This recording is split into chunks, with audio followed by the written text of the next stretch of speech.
muy bien, y muy bien junto a sus seres queridos y a sus espacios de trabajo. Les habla Ileana Corredor, directora del posgrado de Gerencia en Recursos Humanos y Relaciones Industriales, adscrito al posgrado de la Facultad de Ciencias Económicas y Sociales de la Universidad Católica Andrés Bello.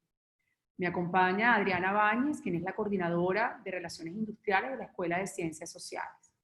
En nombre de la Universidad Católica Andrés Bello y sus estudios de posgrado, le damos la más cordial bienvenida a esta iniciativa académica virtual que nace para seguir dando respuesta de este campo profesional a tiempos retadores y complejos, como los que hoy todos somos protagonistas, y que gracias a las herramientas que nos brinda la tecnología de la información y comunicación, hoy podemos trascender con el propósito de interactuar con en nuestros temas de interés común, como el que hoy les vamos a presentar.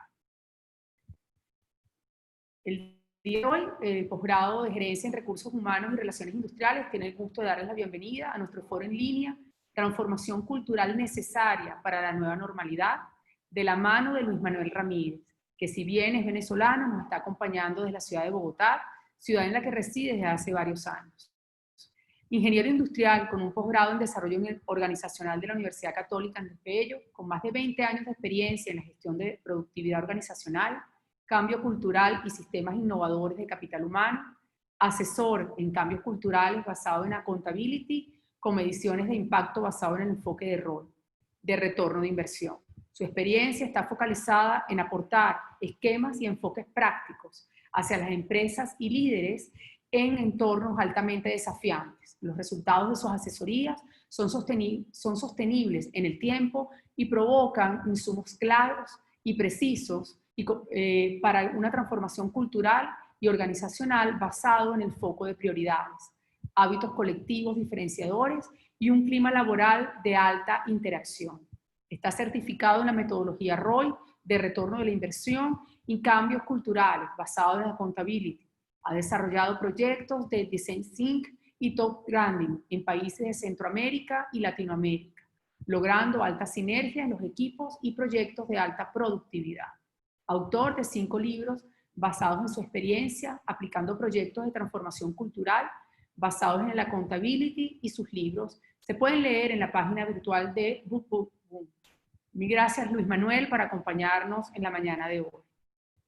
Agradeciendo además, gracias Luis, agradeciendo además el apoyo del Centro de Estudios en Línea de la Académica y a quienes se han ido conectando.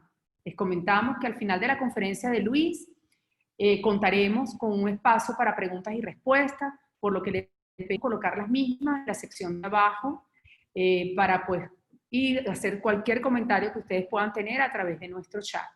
Si tienen personas que pues no han podido entrar a la sala o no se han podido conectar el día de hoy, toda la conferencia que Luis nos va a estar compartiendo en la mañana de hoy va a estar disponible en nuestros canales de YouTube, Posgrado UCAP y Relaciones Industriales UCAP.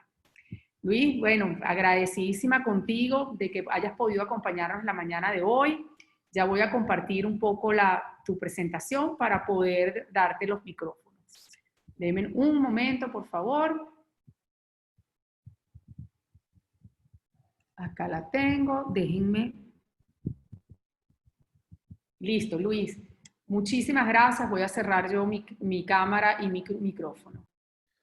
Buenos días a todos, nuestros amigos de la UCAP y aquellos que nos están escuchando.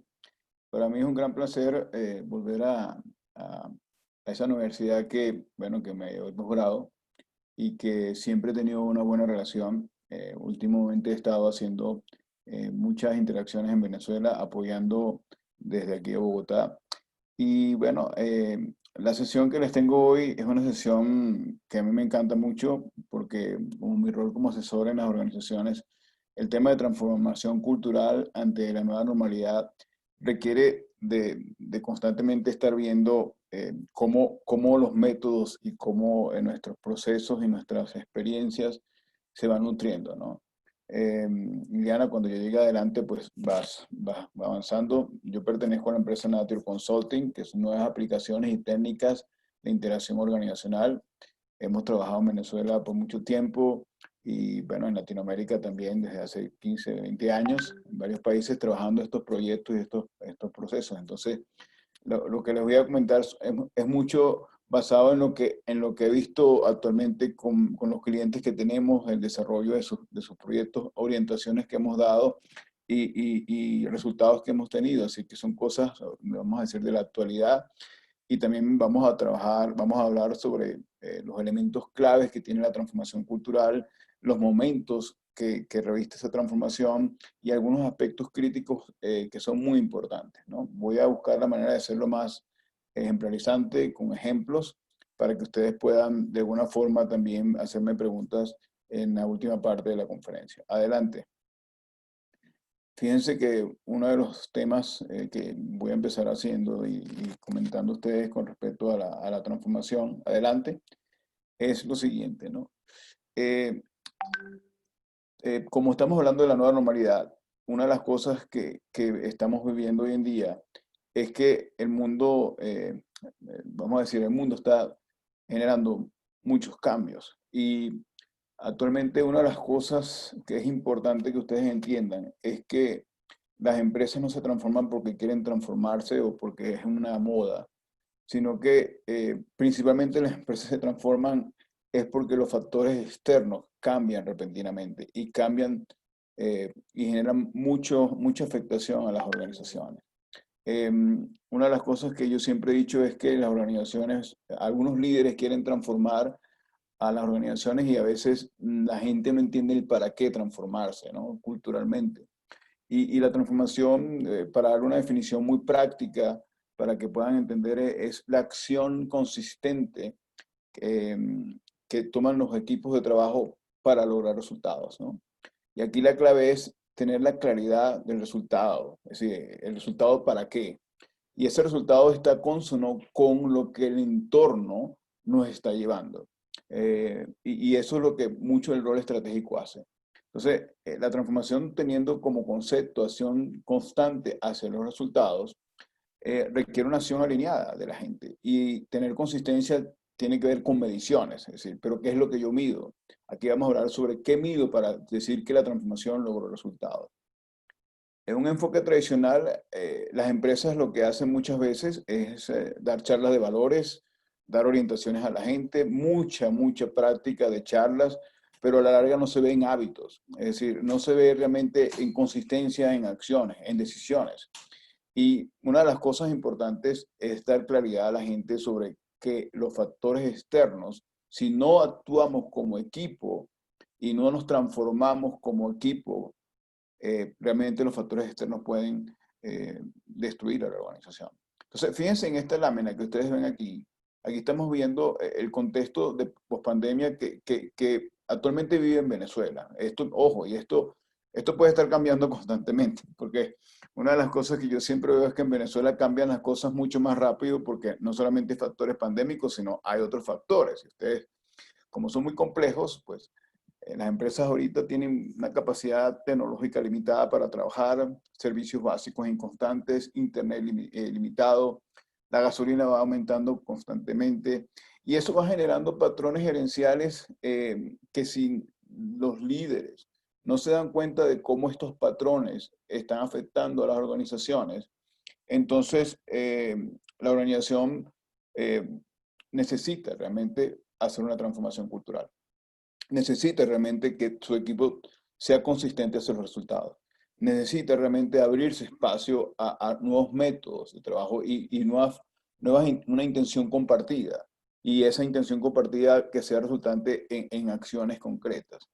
Entonces, fíjense que las organizaciones, lo que estamos viendo hoy en día, es que cuando ocurren esos factores que son como, vamos a decir, un tsunami, como muchas cosas que están ocurriendo, realmente pues hace ver confusión de roles. Es decir, el rol estratégico, que es el gerente, hace el rol del jefe, el jefe hace el rol operativo.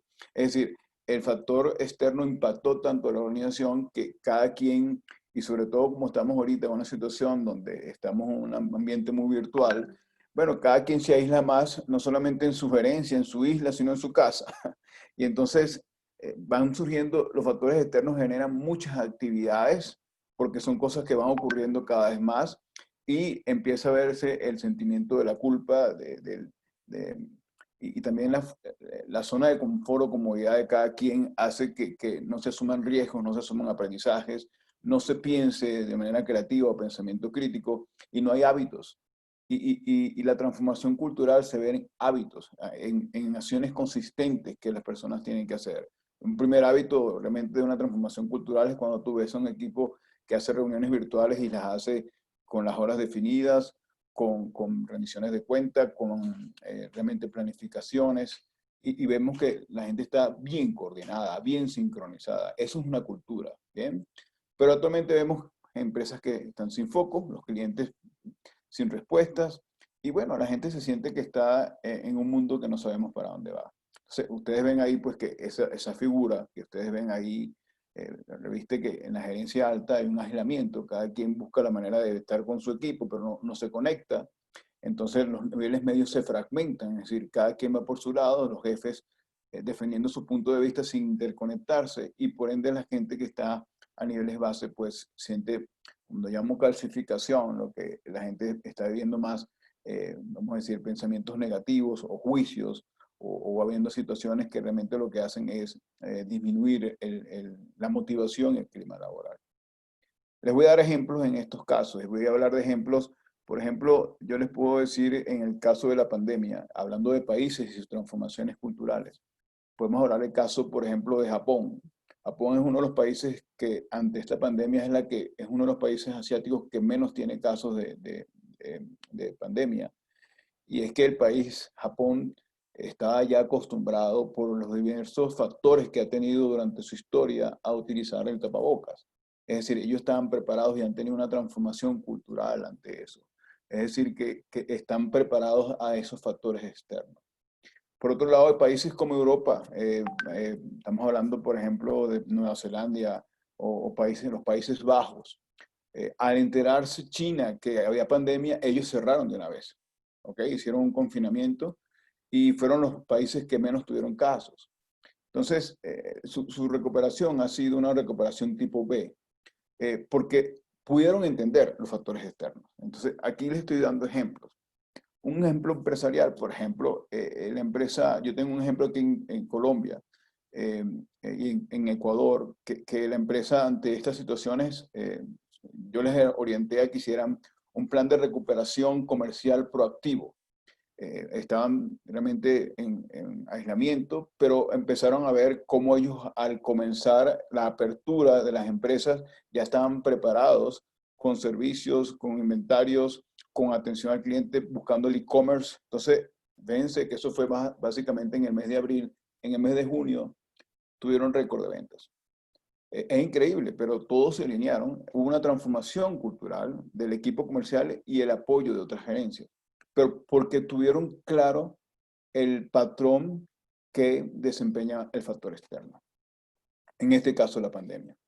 Entonces, hay muchos ejemplos. Lo que le quiero decir como punto importante es que un principio clave de la transformación es que la transformación se da porque hay un factor externo que lo impacta. Adelante, Eliana. Bien. Y fíjense, lo que les estoy hablando ahorita es el entorno venezolano, lo que vieron en la lámina anterior. Lo que les puedo decir también es que he tenido la oportunidad, ustedes también pueden tener la oportunidad de lo que está pasando en el mundo digital. El mundo digital nos está llevando a nosotros a que he visto empresas que han querido transformarse digitalmente, pero la cultura de la gente es muy resistente.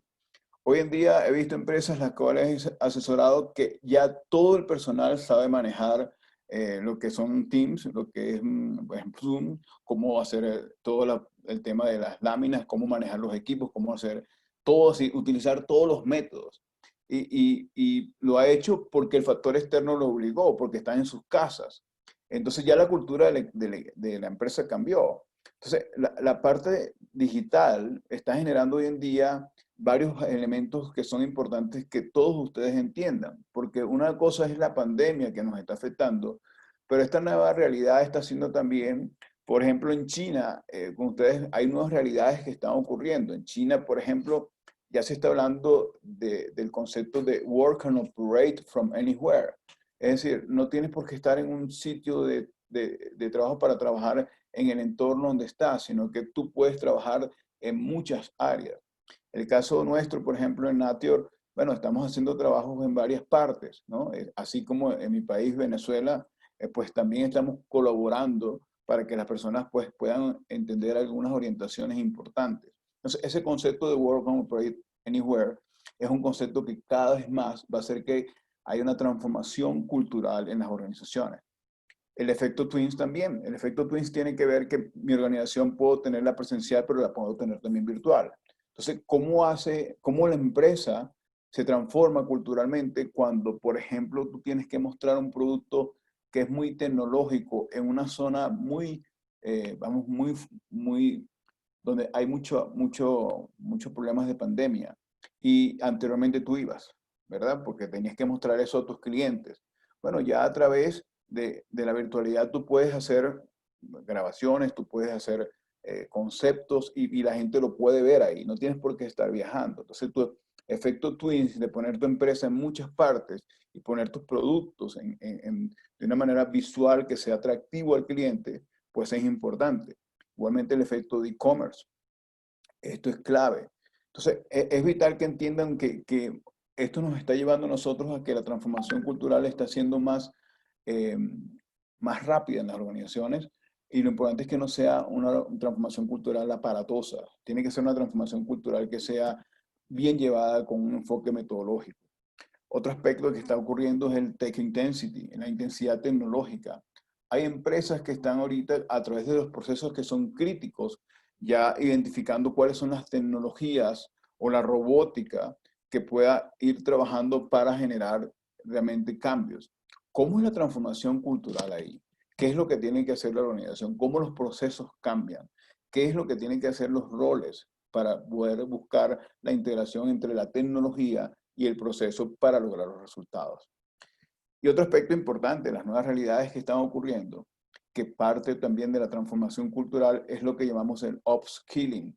El upskilling no es más que el hecho de que yo sea ingeniero industrial no me garantiza a mí que yo tenga éxito en el futuro. Yo tengo que saber mucho, por ejemplo, de mercadeo o tengo que saber también de automatización, tengo que empezar a conocer otras cosas, tengo que ampliar mi enfoque hacia la integración y buscar la manera en función a lo que el entorno me está diciendo, qué es lo que yo tengo que aprender y qué es lo que tengo que aportar de valor.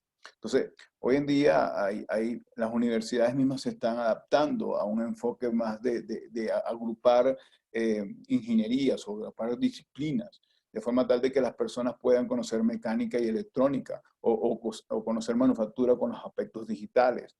Es un aspecto muy importante que las organizaciones en su transformación cultural están buscando cada vez más no verse como islas, sino como verse como un enfoque integral porque las organizaciones cada vez son más aplanadas.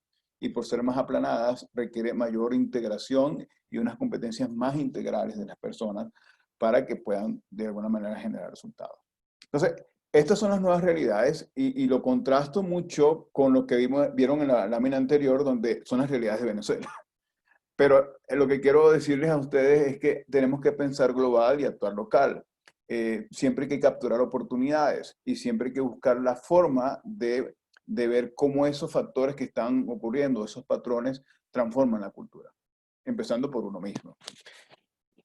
Entre las cosas que estamos viendo en la transformación cultural, hay tres momentos que son importantes, tres momentos claves que están haciendo las organizaciones en ese proceso de transformación. El primero es el rebound, que vamos a llamarlo es como el rebote.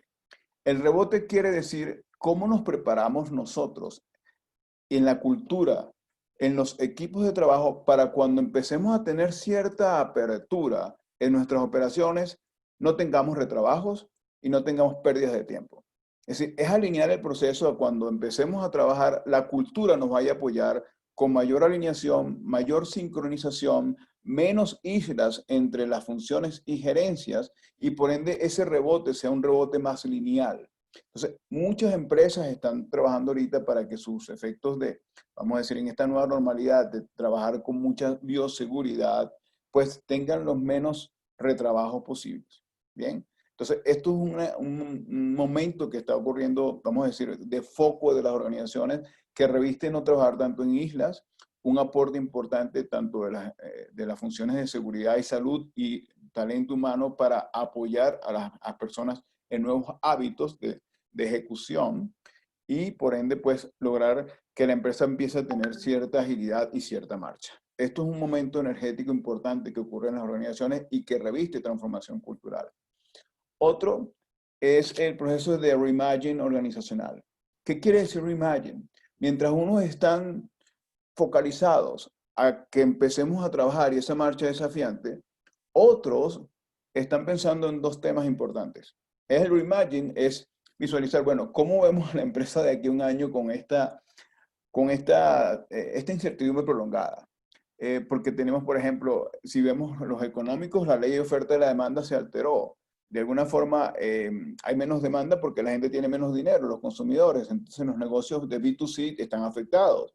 Pero por otro lado la oferta también, porque claramente las cadenas logísticas se han impactado y por ende los precios pueden estar mucho más altos porque hay productos que no se consiguen en los países. Entonces, si eso es así, tenemos que pensar en cómo es la nueva organización que tenemos que crear. Y no solamente eso, cómo es la nueva cultura de trabajo, cómo son las estructuras. Entonces, hay un proceso donde hay personas con cierto pensamiento creativo que tienen que estar no trabajando en cómo arrancar, sino trabajando en qué va a pasar en la organización y cuál es la cultura que requerimos. Bien, entonces son dos momentos interesantes.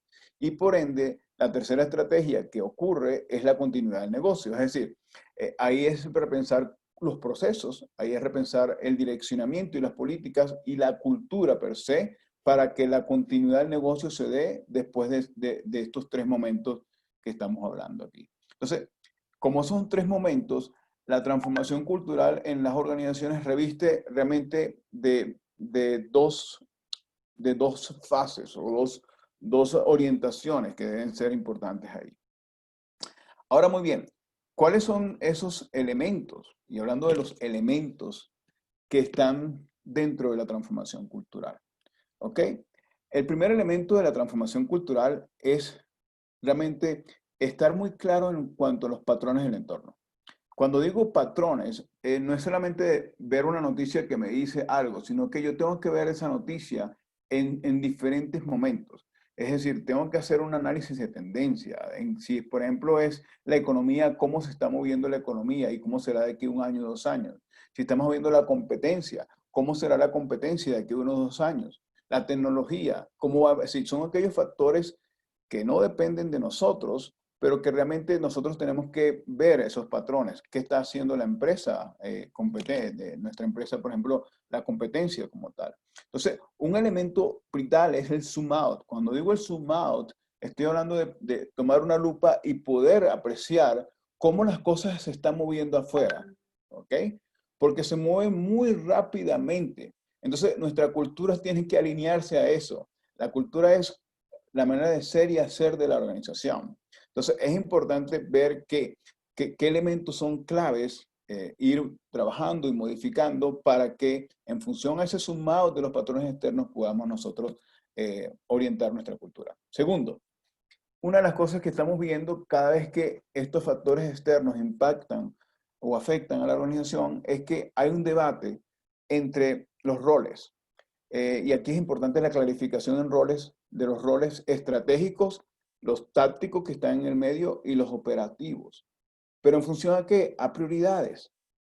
Nos hemos dado cuenta que mientras hay muchas más actividades y no nos enfocamos en prioridades, nada se hace. Todo el mundo haciendo muchas cosas, pero nada se logra. Entonces, esto es importante que lo entendamos porque muchas veces el rol estratégico es el que tiene que ver si tenemos esto, lo que nos está pasando en el entorno, cuáles son las prioridades de la organización. Y ojo, yo no recomiendo más de 10 prioridades. Entre 5 o 10 es suficiente. Entonces, nos llenamos mucho de actividades que se convierten después en problemas porque hay demasiadas rendiciones de cuentas en los niveles tácticos y los niveles base y la gente se cansa, la gente después empiezan los problemas de comunicación y los conflictos. Entonces, ahí resultan después los estilos de liderazgo que impactan. Entonces, la cultura más bien en vez de apoyar, no apoya. Entonces, aquí la priorización y la alineación de roles es importante. Cada rol tiene que saber qué hacer en esas prioridades y trabajar en la interfuncionalidad en función a esas prioridades. No son prioridades de gerencia, son prioridades que son transversales y tienen alcance en todas las gerencias. Eso es importante dentro de una transformación cultural. Tercero, si yo tengo las prioridades bien definidas, entonces, ¿cuáles son los hábitos de alto rendimiento? En este caso, para el rebound, para el rebote. Es decir, ¿qué se espera de mí cuando voy a comenzar a trabajar mis prioridades? En la planificación, ¿con quién me tengo que reunir? ¿Cuál es la rendición de cuentas que tengo que hacer? Entonces, hay hábitos que son personales, pero hay hábitos también de equipo. Las reuniones son hábitos de equipo. La planificación interfuncional son hábitos de equipo. La rendición de cuentas de proyectos importantes son hábitos de equipo. Cuando algo falla y rápidamente solucionamos los temas, son hábitos de equipo. Sí, el apoyo y la colaboración de diferentes funciones ante las prioridades son hábitos de equipo. Esos hábitos de alguna manera son importantísimos establecerlos y son hábitos de alto rendimiento que muchas veces no se miden. Y aquí es un rol importante de ustedes que están en el talento humano o la gerencia de recursos humanos, porque cada vez más no es tanto lo que tengo que yo conocer sobre lo que es salarios o lo que es entrenamiento o lo que es, no, es conocer la conducta humana en función a verlas de una manera más sistémica y poder ser un doctor que pueda apoyar en consolidar esos hábitos y apoyar con los procesos de recursos humanos, pero en función también a cómo yo observo ese hábito. Cuarto, perdón, es el tema, es decir, cuando hablo de interacción entre las personas, es que estos roles de alguna manera son diferentes en esta transformación cultural. Entonces, tenemos que tener acuerdos de cómo nos comunicamos, tener acuerdos de cómo trabajamos en este ambiente virtual, tener acuerdos de cómo nos presentamos en el ambiente virtual, tener acuerdos de si algo pasa y yo no digo nada, qué consecuencia puede tener. Muchas veces ignoramos muchas cosas en las comunicaciones previas para clarificar expectativas y esto hace de que cuando ocurren esos problemas y no clarifican expectativas, entonces vienen los problemas y eso es parte de la cultura. Y como no se resuelven esos problemas, entonces hay resistencia y empezamos a tener subgrupos en los equipos de trabajo. Se critican unos a los otros, no personalmente, sino en los pasillos. Entonces el ambiente se pone raro. Entonces eso no es cultura. Eso no es una cultura que va a ayudar a esos resultados, a esas prioridades. Entonces es importante que esos acuerdos eh, sean cosas que se pongan sobre la mesa. Bien, y los acuerdos tienen que muy bien revisarse. Tanto los hábitos como los acuerdos son temas importantísimos, porque la cultura se mide por la medición y la observación del hábito y por la revisión de los acuerdos constantemente, sin culpar a las personas. Aquí básicamente se busca que los hábitos mejoren, que los acuerdos mejoren y aquellos que no han podido lograr cumplir con sus hábitos o acuerdos, darles todo el apoyo posible para que lo hagan. Sí, ¿cómo te puedo ayudar para que puedas cumplir los hábitos? ¿Qué te está ocurriendo? Entonces, en las transformaciones culturales, la colaboración y el apoyo mutuo es algo muy, pero muy importante. Entonces, aquí los egos, aquí es un tema de trabajar el crecimiento personal de cada quien, porque si no nos alineamos y no nos unimos, pues no somos nosotros solamente, es la empresa total la que puede ser afectada por el factor externo. ¿Ok? Porque el factor externo nosotros no lo podemos controlar. Bien, pero sí podemos crear nuestro destino para ser lo menor impactado posible. Y un último, hay dos elementos importantísimos aquí, es la recuperación ágil y la medición. Es decir, la transformación cultural siempre tiene que tener mediciones, porque si hay algo que está fuera de control, ¿qué tan rápido nosotros nos recuperamos? Las transformaciones culturales no son lineales. Las transformaciones culturales van subiendo, van hacia un nivel ascendente, pero tienen sus caídas. Aquí lo importante es que las caídas no sean pronunciadas. No somos perfectos, cometemos errores y el error es parte importante dentro de la transformación cultural. Entonces es clave medir y ver cada vez que tenemos esa caída qué acciones tomamos para mantenernos sostenibles en el tiempo. Esos son aspectos importantísimos. Aquí también voy a dar algunas prácticas que yo he recomendado a las empresas actualmente, sobre todo en esta situación de COVID-19, que es el tema de los hábitos de rendimiento. Un hábito que estoy proponiendo mucho son las sesiones flash diarias, pero las sesiones flash diarias con las personas que tienen que ver con las prioridades. Yo puedo tener 5, pero ¿quiénes son esas personas que están en esas prioridades? Entonces, esas personas tienen reuniones muy rápido, que se reúnen. He visto, por ejemplo, casos de transformación cultural actualmente donde habían organizaciones que empezaron su trabajo y era el 90 y tanto por ciento de su tiempo eran reunidos. Y después cuando les pedían hacer trabajos, pues no tenían tiempo, hasta tenían que hacerlo en el tercer turno. Bien, entonces, imagínense ustedes, claro, empecé a preguntar cuántas reuniones tienen, quiénes son los que tienen que trabajar en esas reuniones, cuántas prioridades tienen. Me encontré organizaciones que, bueno, que realmente tenían demasiadas prioridades. Entonces le pregunto al rol estratégico, ¿tú estás claro de qué es lo que te está afectando en el entorno externo, la competencia, esto? Entonces, a veces me doy cuenta que no hay claridad. Y entonces tienes que empezar por el rol estratégico, darle cierta claridad. Bien. Y en función a eso, organizar los equipos de trabajo sin pensar en islas. No, que qué va a ser tu finanza, que no, no. Hay cosas que yo tengo que hacer como finanzas, pero dentro de la prioridad tenemos que organizar nuestros equipos para generar una nueva cultura. Y en función a eso, las sesiones flash diarias son elementos importantísimos. Si se hacen en el tiempo requerido, con coordinaciones, con rendiciones de cuentas claras, la gente sale de su reunión y después se pone a hacer su trabajo.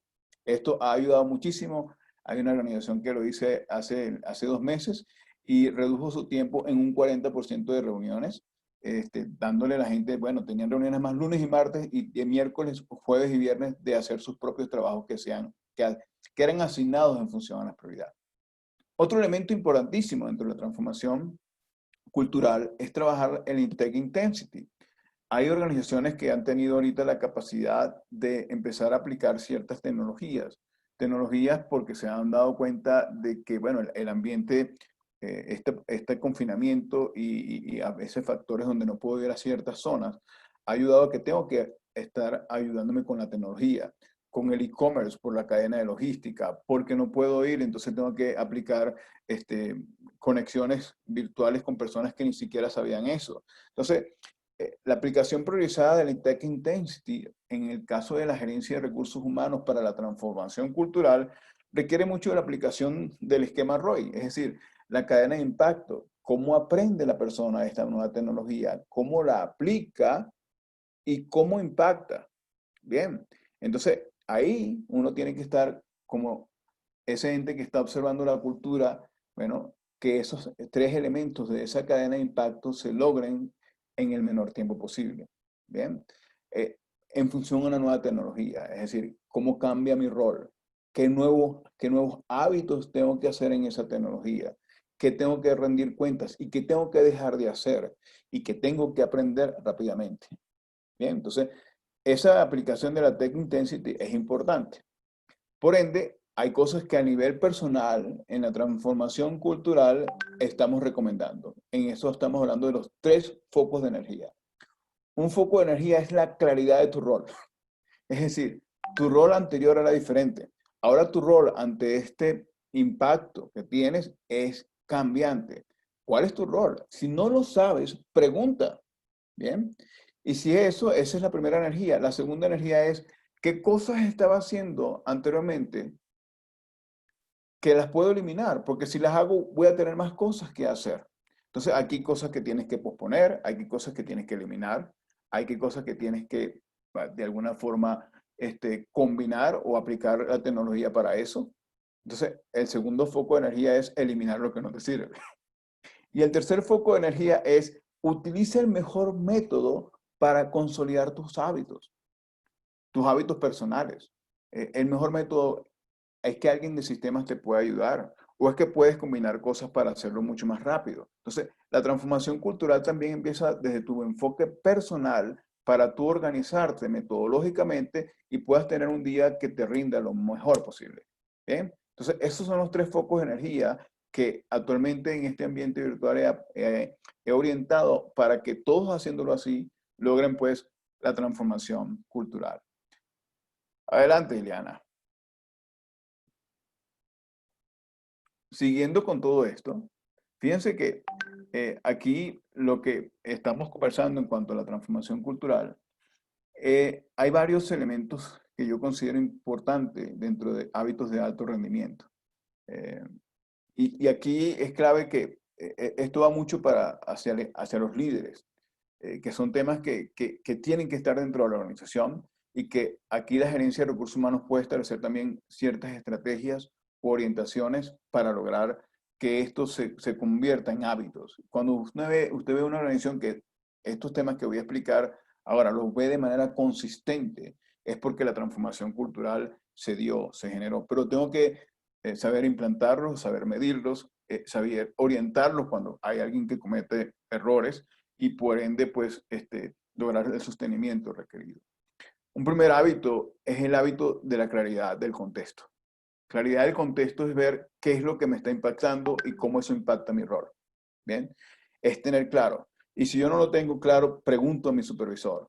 Es importante. Y esto no es nada más un tema que yo hago al mes. Constantemente, como el factor externo va cambiando, pues mi rol tengo que reflexionar sobre él para ver con quién me apoyo, qué tengo que hacer y qué es lo que se espera de mí. Eso es importantísimo, la claridad del contexto de rol, porque he encontrado casos que las personas no tienen claridad del rol, entonces van a las reuniones, bueno, esperando a ver qué les dicen, o esperando dar una opinión para hacer una demostración de que sí sé muchas cosas cuando no estás haciendo nada.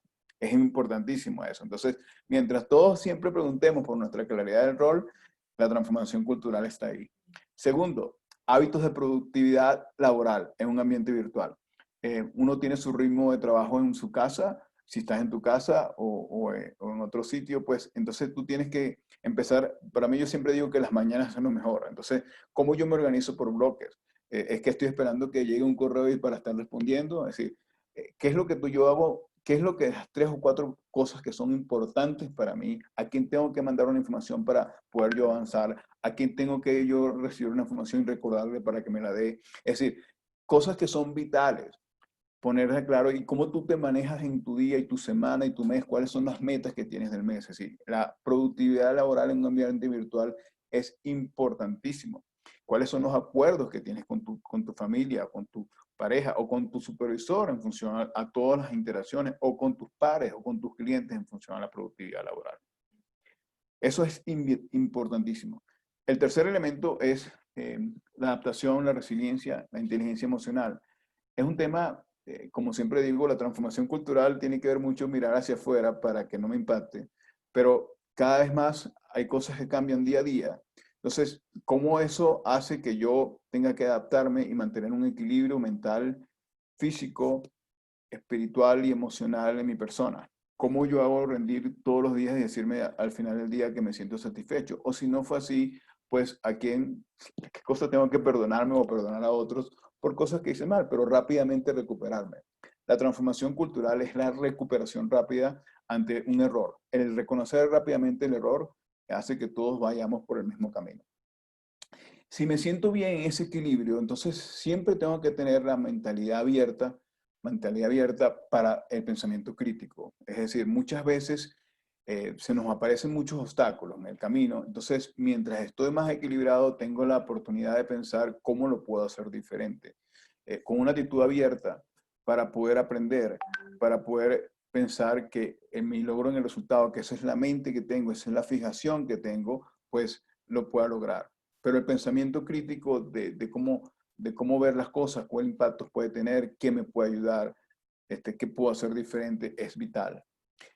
Un tema que debemos aprender en estos momentos, mucho más que antes, es la escucha empática. ¿Por qué? Porque he visto casos de supervisores que no están escuchando a sus supervisados.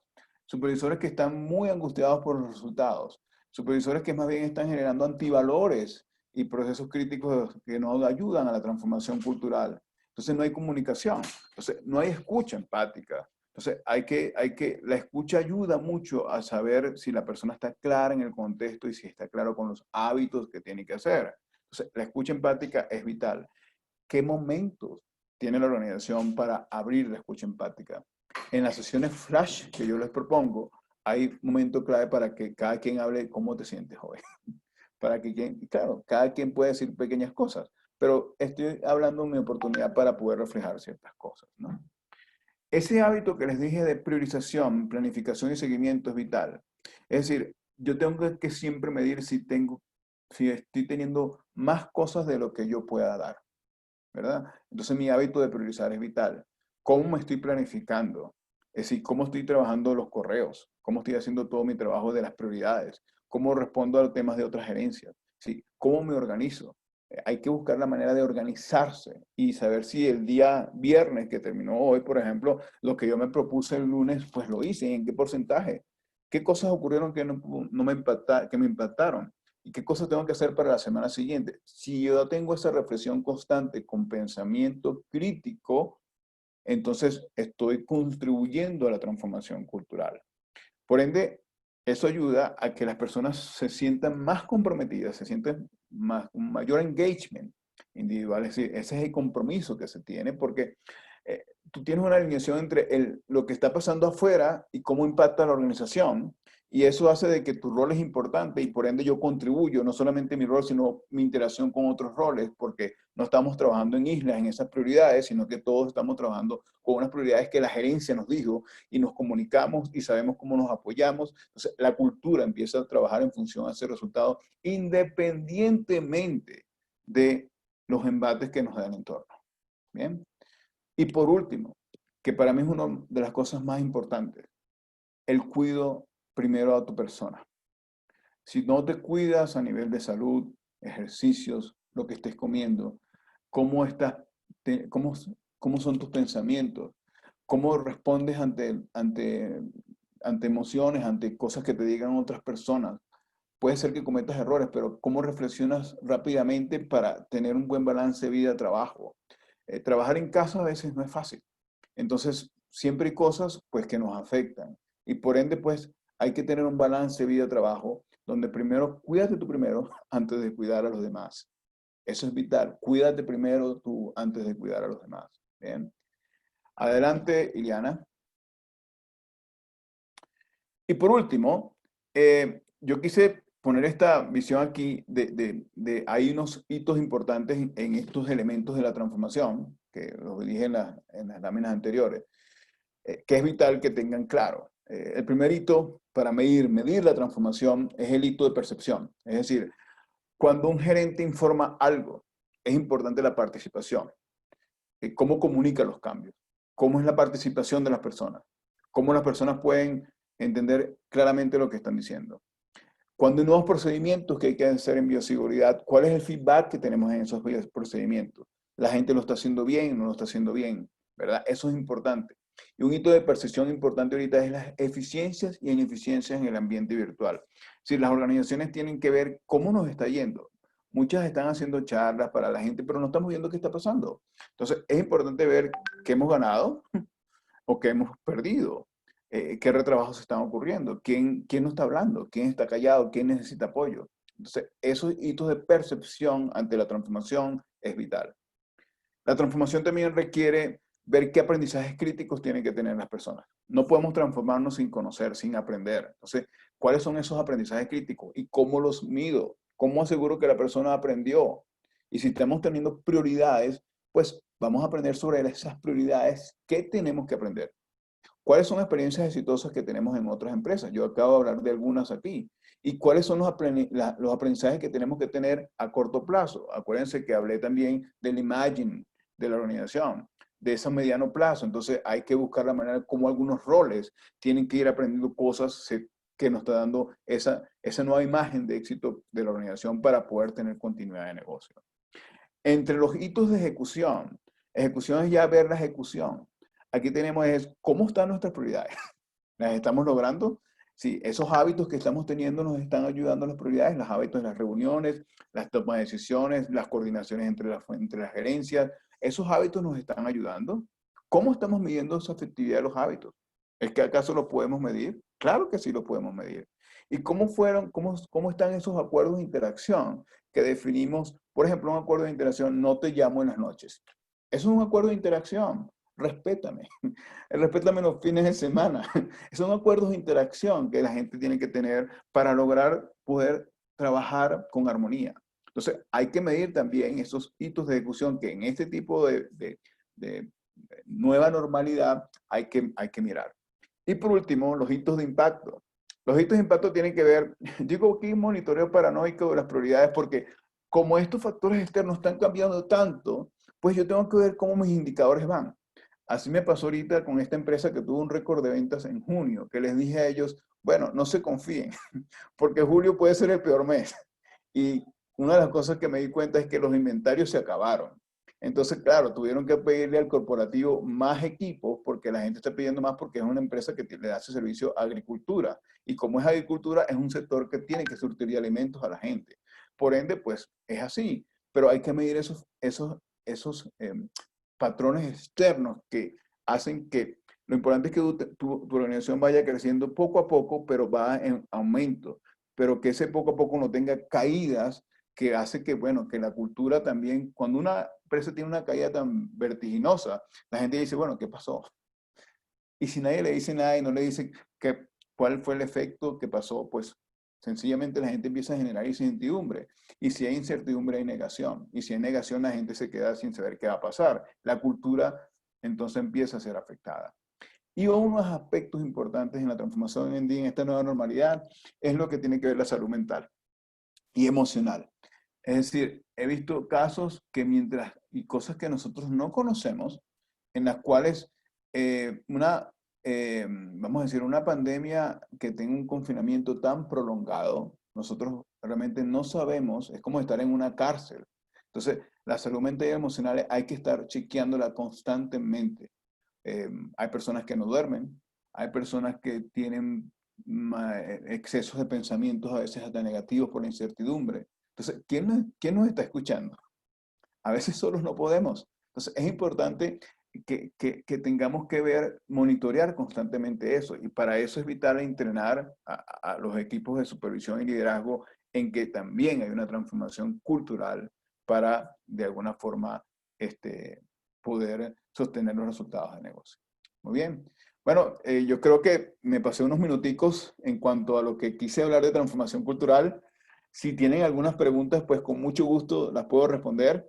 Espero que, bueno, ahí tienen la información de nosotros para que sepan, para que el que quiera contactarnos o alguna idea, pues pueda eh, hablar con nosotros.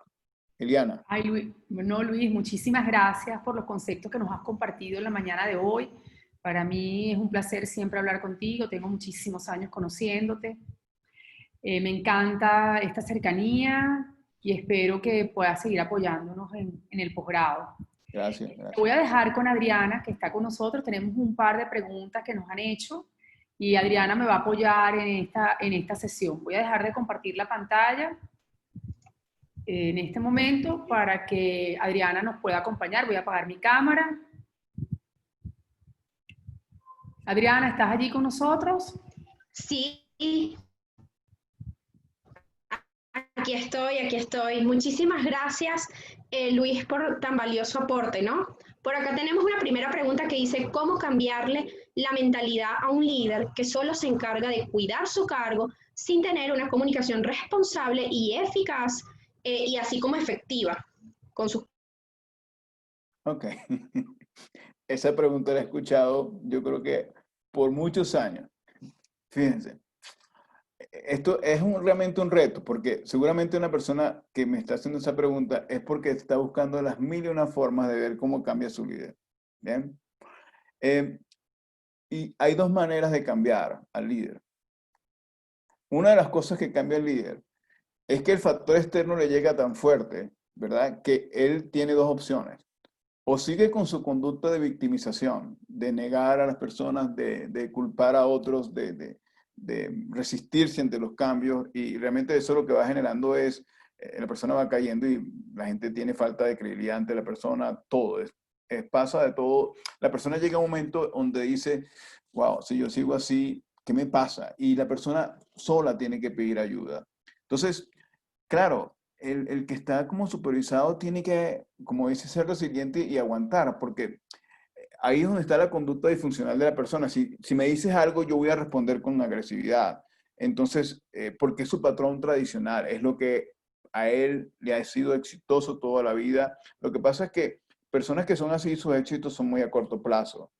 Cuando él se va, la gente se alegra. Porque, wow. Entonces, uno de los primeros elementos que cambian son los factores externos. Los factores externos que hacen que la persona reflexione. Ojo, pero esto es una cuestión que no muchas veces no ocurre.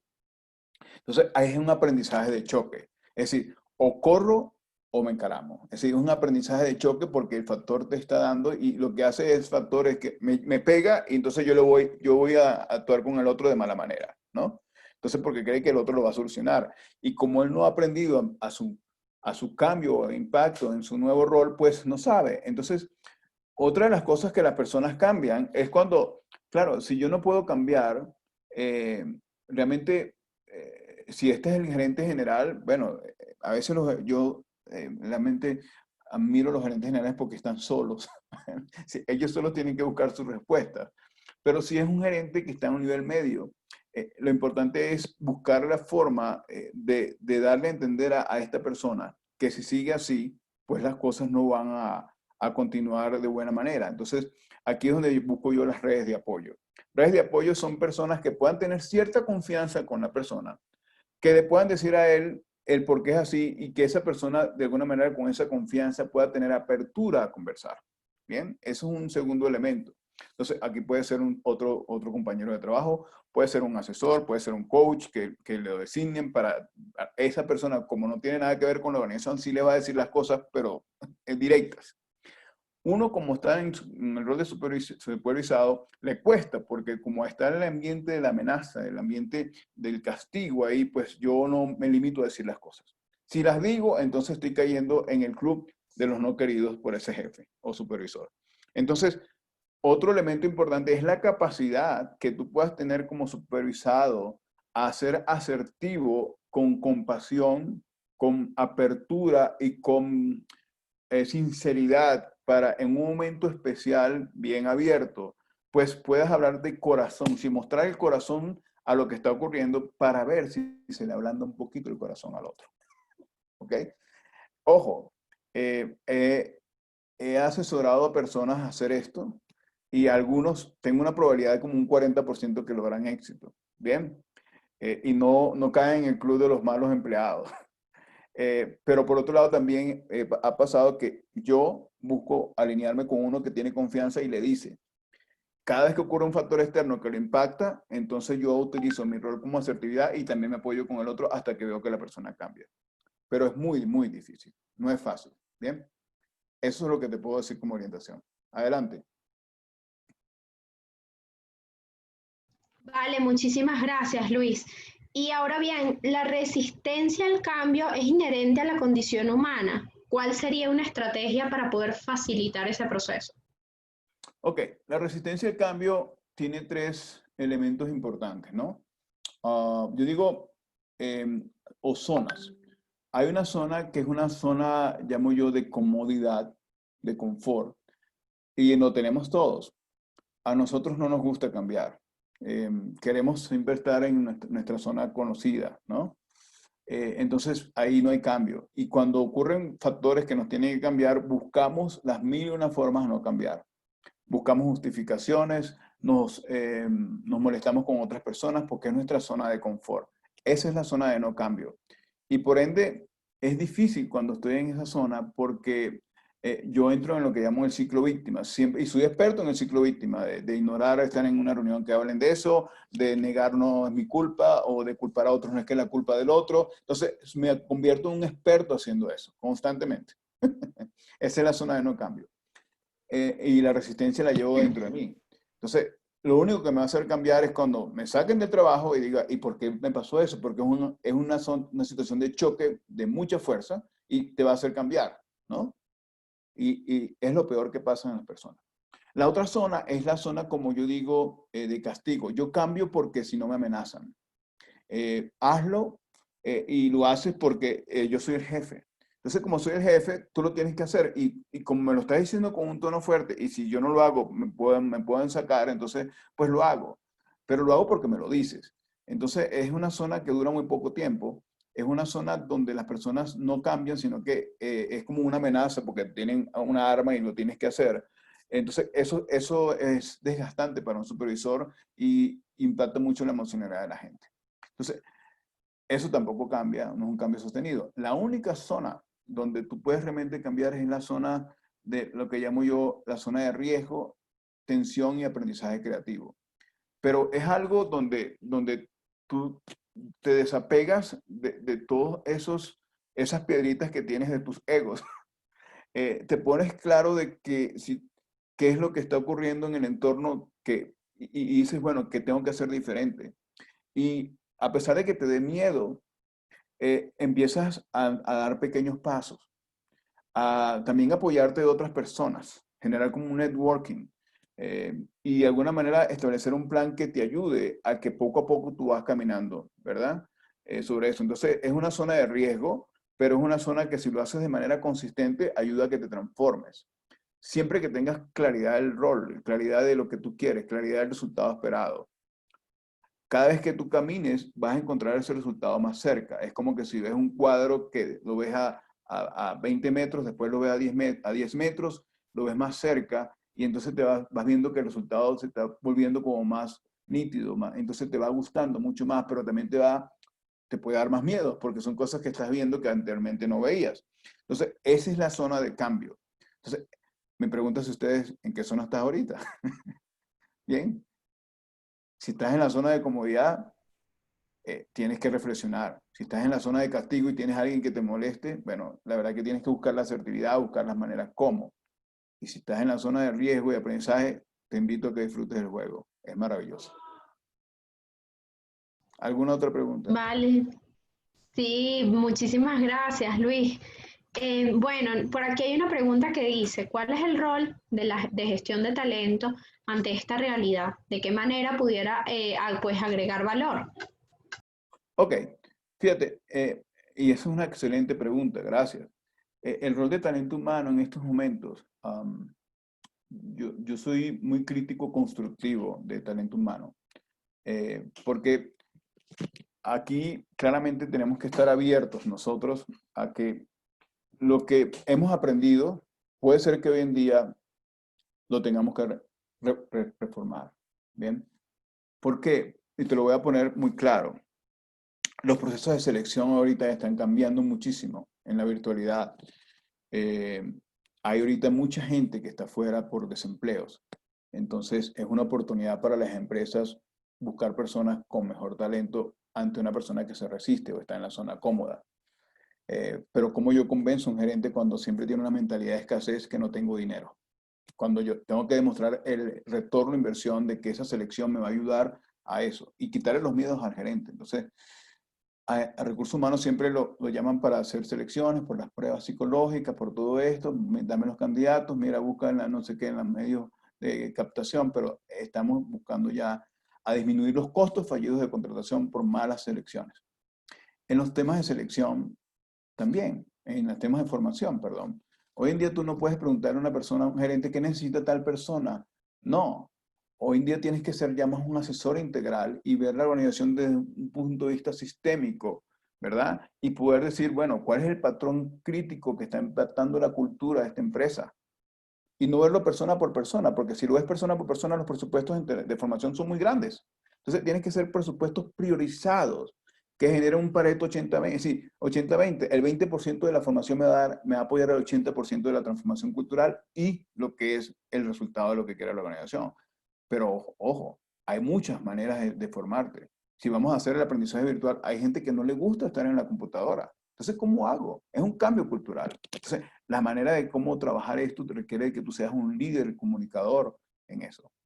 Hay otros procesos, por ejemplo, que nosotros vemos que son críticos, que tienen que cambiar. La inducción, por ejemplo, está cambiando mucho. Es decir, la inducción nada más no es dar información a la gente, es cómo asegurar un retorno de inversión de esa persona que entró en 3, 6, 9 meses. Bien, ¿y cómo lo mido? ¿Cómo digo, mira, lo que invertimos en esta persona, mira los resultados que está generando tangible ya? Demostrar el ROI ante esa selección. ¿Por qué? Porque hubo una inducción evolutiva, onboarding muy sistemático de talento humano, cuando llega la persona y entra, le da la inducción y después se olvida de la persona. Pues no, hoy en día no puede ser así. Igualmente los procesos de desarrollo, de compensación, pues la gente se está yendo ahorita porque no identificamos qué le gusta a la persona, cómo la puedo retener. Entonces, las personas hoy en día no quieren estar en un trabajo por toda la vida. Entonces, ¿cómo hago yo para mover a una organización con su estructura más optimizada para que las personas se sientan a gusto con retos y no que yo quiero ser gerente? Entonces, eso es un reto importante. Entonces, talento humano hoy en día, y uno de los retos, el último que es vital, es atender a la salud mental y emocional de las personas en este momento. Bien, he visto empresas las cuales he recomendado hacer, hay encuestas de clima que hacen todos los años, que dicen, ah, esta es la mejor empresa. Eso ya está pasando de moda, señores, se los digo claramente. El clima es diario. El clima es a través de sesiones críticas, la conversación con el supervisor. Bien, es importante que nosotros tengamos una medida más rápida para poder darle orientaciones al supervisor de que algo no está ocurriendo bien y que la salud mental y emocional de las personas se pueda ser afectada porque los factores externos impactan la cultura. Bien, entonces, el rol de recursos humanos es saber catalizar los cambios con diferentes estrategias, optimizando los procesos que tienen actualmente, midiendo el retorno a la inversión. Adelante. Perfecto. Bueno, por acá preguntan, o más bien comenten, estamos en tiempos de agilidad. ¿Cómo hacer para que este concepto sea viable y aceptado por los equipos de trabajo? Si tienes algún tipo de experiencia Sí. con respecto a este concepto. Mira, yo el tema de agilidad lo he venido trabajando muchos años, muchos años. Lo que pasa es que ahorita lo ponen de moda. Agile, ponen cosas así, tú sabes, que este es el método. Entonces, el tema implantó una metodología sin tener claridad del contexto. Y la metodología, me han llamado varias veces organizaciones porque implantan metodologías de estos tipos, ¿verdad? Pero después la cultura hace una involución. Entonces, ¿qué significa Agile? Agile significa, o sea, tenemos que ser más rápidos, pero rápidos ¿para qué? ¿Ok? Entonces, aquí es donde yo digo que las organizaciones no son fijas ni son estructuras, son organizaciones que son dinámicas. Entonces, como son dinámicas, yo tengo equipos, como lo dije anteriormente, hay equipos, imagínense que tenemos unas prioridades críticas, que tenemos que sacar un nuevo producto, ¿verdad? Pero tenemos en esa prioridad a personas que tienen, los nombramos, que van a trabajar como líderes, pero además sus gerentes les piden, no, y tienes que entregarme también este reporte. No te olvides de eso. ¿Eso va a ser agile o agilidad? No. Entonces, muchas veces los gerentes, como trabajan por islas, ¿verdad? Y no están claros esas prioridades, sino que las prioridades son por cada gerencia, sencillamente cada quien quiere lucirse por su lado, pero estos, vamos a decir, coordinadores o trabajadores a nivel medio de la organización están trabajando agile, pero el gerente le está presionando. Entonces, agilidad tiene que ver mucho con la claridad y los acuerdos que tengan el rol estratégico sobre permitir que estas personas que van a trabajar estos proyectos específicos, en este caso un nuevo producto que tengan que hacer porque es algo de bioseguridad, pues salga lo más rápido posible. Ajá, ese es el primer foco, claridad de resultado. Entonces yo le digo a los gerentes, no, bueno, tienes que buscar a otra persona que te haga eso y si eso no es importante, pues elimínalo. Segundo, ¿qué metodología voy a utilizar para eso? Para que sea lo más rápido, porque tengo que despejar a estas personas de todas las cosas que están haciendo, por lo menos lo menos posible. Entonces, ahí puedo trabajar metodologías de agilidad, de Scrum, donde trabajo la interfuncionalidad con reuniones que son de rendición de cuentas con proyectos específicos, darle claridad de la ejecución a la persona y saber que cuando van a rendir cuentas, cómo rinden cuentas en función a un mapa, a un plan. Bien, pero las personas están constantemente planificando, ejecutando y haciendo seguimiento en conjunto. Se reúnen diariamente para mostrar sus novedades, los obstáculos que han tenido y de paso sus avances en sus indicadores del proyecto. Pero cada uno de esos espacios que ellos conversan es para que entre ellos utilicen pensamiento crítico para avanzar al día siguiente. Bien.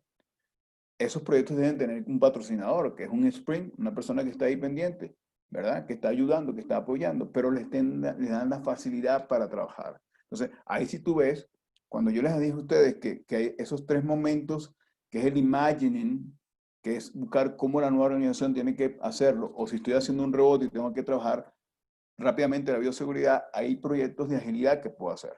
Pero ojo, la gerencia tiene que permitir las condiciones, los acuerdos y qué hábitos como equipo colectivo o equipos de trabajo nuevos que están ahí van a hacer para que se pueda gestar un proceso de agilidad.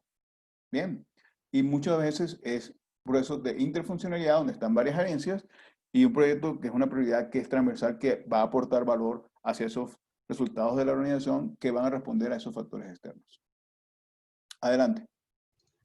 Vale, bueno, muchísimas gracias por todo este aporte valioso que nos has dado el día de hoy, ¿no? Y Gracias. ahora bien, ¿qué modelo de cultura organizacional podría adaptarse más a estos procesos de transformación? Ok, el modelo que yo siempre he trabajado es el modelo que tiene que ver con el accountability o responsabilidad evolutiva. Es el modelo que, si quieren conocer más de ese modelo, pueden buscar mis libros en BookBoom. Ahí los libros los tengo yo de manera virtual. El modelo de accountability tiene 5 niveles. Hay un nivel, y los dos últimos es cuando hay la transformación cultural. Porque el primer nivel es cuando no soy accountable, es decir, me ponen retos, pero yo busco la manera de no, es decir, estoy en el trabajo para respirar. Bien, respiro. Entonces, bueno, me gano la vida haciendo cosas interesantes, pero realmente no estoy haciendo nada. El segundo nivel es cuando yo soy responsable de mi rol, pero no me importa ni el equipo. Es decir, yo entrego mi trabajo a tiempo, le hablo poco al equipo, es decir, no sé lo que está pasando en el entorno, entonces ese nivel tampoco es bueno. ¿Por qué? Porque sencillamente no tienes, el mundo está interconectado y las personas no pueden mostrar ese ego tan perjudicial para la organización. El tercer nivel es el nivel de equipo, que es responsabilidad de equipo, que es, bueno, es el tema de las islas. Tengo la isla de recursos humanos, la isla de producción, la isla de venta. Todos creen que ellos son la organización. Entonces, cada quien, pues, mira a su lado, pero cuando tienen que interactuar por un proyecto o por una situación de emergencial, se buscan las culpas los unos a los otros. Esos 3 niveles no son cultura. El cuarto nivel es cuando hablamos de la interfuncionalidad en función a prioridades, que es, le llamamos en inglés, es interfunctional accountability o responsabilidad interfuncional. Es donde empiezan a haber otros métodos, otras maneras, otros elementos, que parte es lo que ustedes vieron en la presentación, que empiezan las personas, es decir, la organización empieza desde la cultura misma a generar resultados. Los gerentes empiezan a ver, oye, la cultura nos está ayudando a los resultados. No lo ven como un proyecto separado, sino que esta interfuncionalidad, esta manera de sincronizarnos, esta manera de coordinarnos como equipo, de hacer seguimiento, de apoyarlos a los otros, está generando una cultura diferente. Bien, independientemente que tenga una isla, pero tengo proyectos en función a prioridades para responder a los factores externos. Y mientras más hago eso de manera sostenida, por otras prioridades, por otros años, y vemos que la cultura se sostiene porque no cambia, porque muchas veces cuando la gente se siente cómoda, vuelve otra vez a involucionar, pues es lo que llamamos una cultura de transformación organizacional basado en el accountability organizacional, que es el último nivel. Más bien, traspasa a otros niveles porque las empresas empiezan a verse más hacia las fuerzas vivas, es decir, las empresas empiezan a mostrar una imagen hacia sus proveedores, hacia las instituciones del Estado, de que es una empresa realmente que está con mucha trascendencia. En Venezuela quizá hay 2 o 3 empresas que han hecho eso, que por cierto las he apoyado, y que de alguna manera han visto que la cultura de esa empresa pues trasciende a lo que es la propia organización y ya es algo como pilar del país. ¿Okay? Adelante. Vale, muchísimas gracias. Bueno, ya estamos finalizando y quedan 2 preguntas, ¿no? La primera de ellas es, ¿qué recomendaciones pudieras dar ante una cultura organizacional con mucho control? Sin embargo, donde se espera que sus líderes sean más bien proactivos y tomen decisiones y se adapten a los cambios. Desde capital humano, ¿cómo podemos acompañar este proceso y esta transformación de la cultura? Wow, eso es una pregunta muy interesante. Fíjense, cuando tú tienes una cultura de mucho control, ¿por qué ocurre mucho control? Y vamos a hablar de eso. El control ocurre por falta de confianza. ¿Y falta de confianza de quién? si es una cadena de una organización que empieza por los roles estratégicos, táctico y base, la falta de confianza empieza desde arriba, desde la gerencia. Entonces, ¿por qué? Bueno, porque los gerentes no confían en los que están a nivel medio, ¿bien? Entonces, constantemente piden información, porque no confían. Entonces, ¿qué es lo que ocurre? Ojo, y no, puede ser que no confíen en ese nivel medio, pero también puede ser que no confíen entre ellos como gerentes. Bien, entonces, ¿por qué? Porque muchas veces a esos niveles, pues hay mucho poder político. Entonces se defienden mucho porque, bueno, porque es así, esa es la cultura que existe. Entonces, ¿qué haríamos en ese caso? En primer caso, es buscar información para, cuando digo información de contexto, y claramente muchas veces me han contratado por esto porque el gerente general, cuando ve que es una cultura de control, es el más solo que se siente. Porque sencillamente, como es una cultura de descontrol, él ve y se informa abajo qué está pasando. La gente está desmotivada, está desgastada, le piden información constantemente. Oye, todo me lo controla, no tengo creatividad. Entonces, él se da cuenta de que abajo está ocurriendo algo muy crítico. Lo que pasa muchas veces es que si es un gerente general racional, con conciencia de cambio, entonces te llama y empiezan y lo contratan a uno para ver los patrones que están ocurriendo en esos tres roles, el estratégico, el táctico y base. Y cómo la empresa se va a morir si eso pasa. Morir en el sentido de que, mira, vas a perder tu productividad, vas a perder tu moral si sigues así. Y si cuando tú como asesor le pones todas esas situaciones, esas informaciones duras a ellos, que si siguen así, se van a, bueno, van a perder sus resultados, van a perder su competitividad, todo. Entonces ahí esos miedos hacen, tú ves que los gerentes te dicen, bueno, ¿y qué hacemos? Entonces, bueno, ahí es donde tú haces un proceso de intervención en el equipo de primer nivel de la gerencia, donde empiezas a decir, bueno, el impacto que ha traído este efecto de control, porque tú haces investigación en todas partes. Entonces, ¿qué impacto ha tenido? Entonces, ellos lo primero que tienen que hacer es reconocer que tienen esa debilidad. Si ellos no dicen que reconozco que tienen esa debilidad, muy difícil van a cambiar. Me he visto casos en estos cambios de transformación cultural que empieza con esos niveles donde el 30% cambia. Bueno, a mí solamente me basta que ese 30% cambie. Porque, porque ese 30% sirve de modelaje a los otros gerentes. Si tienes el gerente general que te apoya, entonces el gerente general utiliza un sistema de consecuencias con lo que nos están cambiando, porque los otros están generando resultados. Los otros sí están haciendo cambios. Entonces, el cambio, este proceso de victorias tempranas empieza a quebrar ese proceso de control que se tenía. Entonces, ¿qué ocurre? Tú empiezas a generar otro cambio en la gerencia media, donde ellos se unen, no como sindicato, ojo, no, sino que generan una fuerza tal que ante cualquier embate de exceso de control que ocurra de la gerencia general hacia abajo, pues ellos lo paran como, ¿por qué? Porque crearon acuerdos de interacción. Y esos acuerdos de interacción son la base para que puedan amortiguar cualquier efecto de exceso de control que ocurra de un rol estratégico a un rol táctico o un rol base.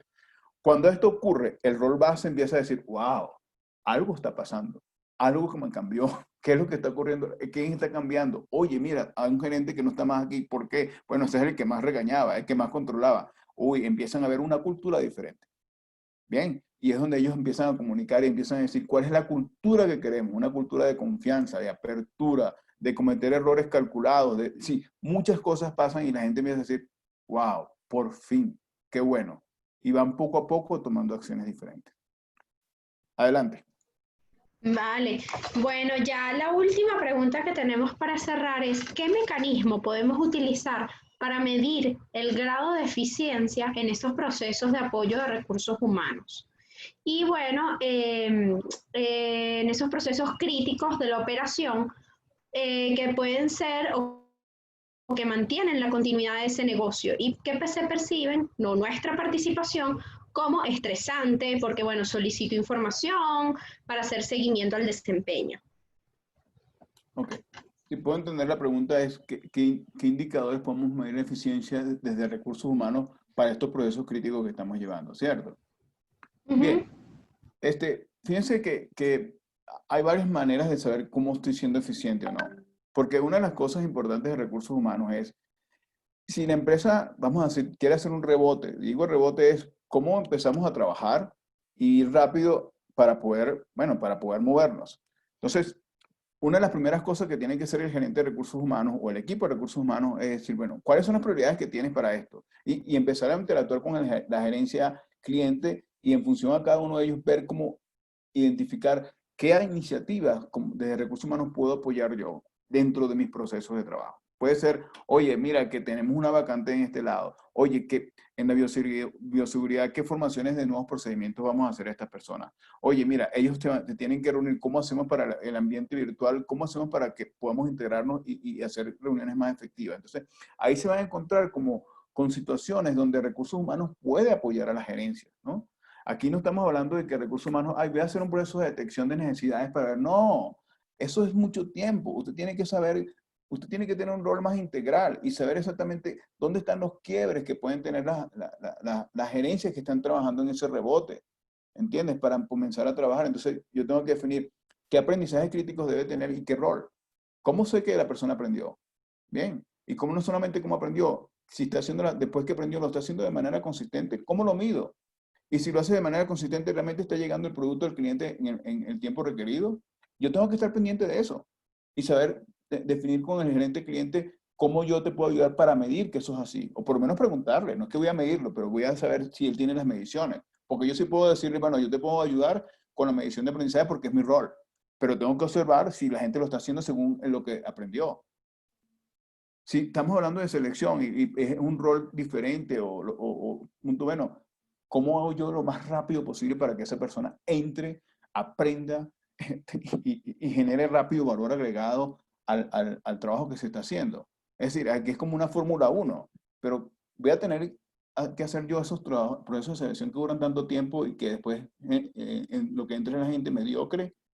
No, tengo que cambiar mi proceso. Entonces, eso un indicador crítico es qué tan rápido la persona se involucra y se adapta al proceso y aporta sus conocimientos al proceso, porque está llegando nuevo y tiene un rol integrado y conoce otras cosas, y cómo el equipo lo atiende y cómo hace esa adaptación. Entonces, tengo que tener acuerdos ahí. Fíjense que estoy hablando de cosas completamente diferentes a lo que hace recursos humanos en un enfoque normal y tradicional.